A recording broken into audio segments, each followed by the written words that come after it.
Welcome to The Explainer. Today we're tackling a huge topic, the complete overhaul of Saudi Arabia's health, safety, and environment rules. And look, if you do business in the kingdom or you're even thinking about it, you absolutely need to know this stuff. All right, so let's get right into it. The first thing you've got to understand is that these changes, they aren't just random new regulations. Nope, they are a core part of Vision 2030. We're talking about the kingdom's massive blueprint to transform its entire economy and society.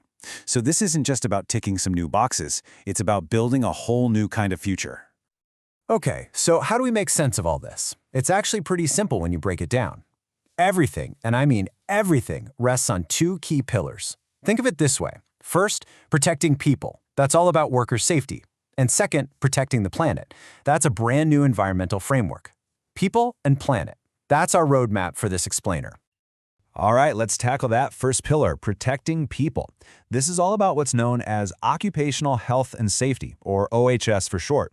And believe me, this is where you'll see the immediate day-to-day impact on how businesses have to operate. So where does all this come from? Well, the foundation has always been the Saudi labor law. But the real game changer? That was the 2018 regulations. They took the big, broad ideas from the law and basically said, okay, here's exactly what you as an employer have to do now. It moved from principle to practice, forcing every company to have a formal OHS policy. Which brings us to the million-dollar question, right? For any business leader there, what are your duties now? And this is so important because the bar has been raised big time. Saying, oh, I didn't know, just isn't going to fly anymore. And wow, just look at the list here. It really covers the whole spectrum. I mean, it goes from the absolute basics, keeping the worksite clean, all the way to providing the right protective gear, the PPE, and actually training people on how to use it. But that last one, that's the kicker. Employers have to cover all the costs for workplace injuries. That is a huge shift. It basically puts the full financial responsibility on the company, which you can imagine is a pretty powerful motivator to get safety right from day one. But it's not all on the employer. And that's a really important point. This new system sees safety as a shared responsibility, a two-way street. So yes, the company has to provide the safe gear and clear instructions. But the employees, they have a legal duty to actually use that gear properly and follow the rules. It's all about creating a culture of shared accountability. And if you look at how this has evolved over time, the trend is crystal clear. There's no ambiguity here. You can see the progression, right? It starts in 2018 with mandating formal policies. Then, bam, 2023, the new civil code comes in, bringing this broader idea of liability for any harmful act. And all along, you see more and more companies jumping on board with international standards like ISO 45001. The message from the kingdom couldn't be clearer. Get with the program, align with global best practices, or you're going to get left behind. Okay, so that's the people pillar, a massive leap forward for protecting workers, but we're only halfway through.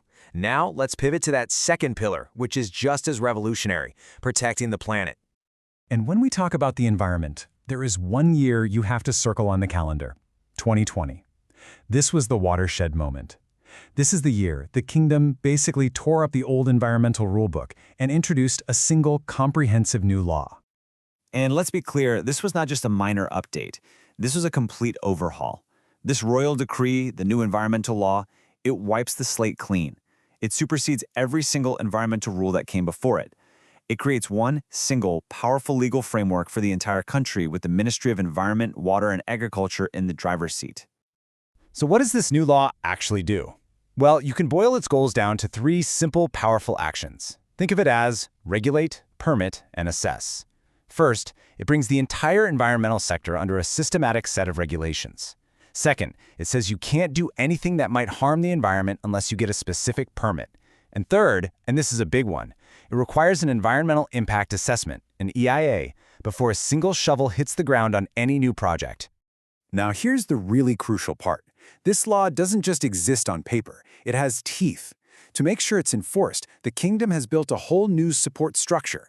They've set up 5 new national centers, each with a razor-sharp focus on things like waste management, wildlife, and get this, environmental compliance.